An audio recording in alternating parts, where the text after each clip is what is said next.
എനിക്ക് എൻ്റെ ജീവിതത്തിലൊരു പ്രത്യേക അനുഭവമാണ്.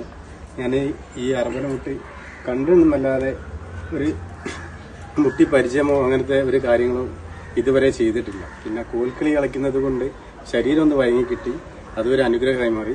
പിന്നീട് ഈ നാട് ഒരു മതസൗഹാർദ്ദത്തിന്റെ നാടാണ് എന്ന് ആദ്യം നമുക്ക് എല്ലാവർക്കും അറിയുന്നതാണ്, പുറത്തുള്ളവർക്കും അറിയാം. ഈ കൂട്ടായ്മയിൽ ഇത് ഒരു വമ്പൻ വിജയമാക്കാൻ നമ്മളെ ഒരു ഉസ്താദ് മാനു ഇതിലൊക്കെ സഹായിച്ചു. അതിലും പ്രത്യേക ഒരു നന്ദി പറയുകയാണ്.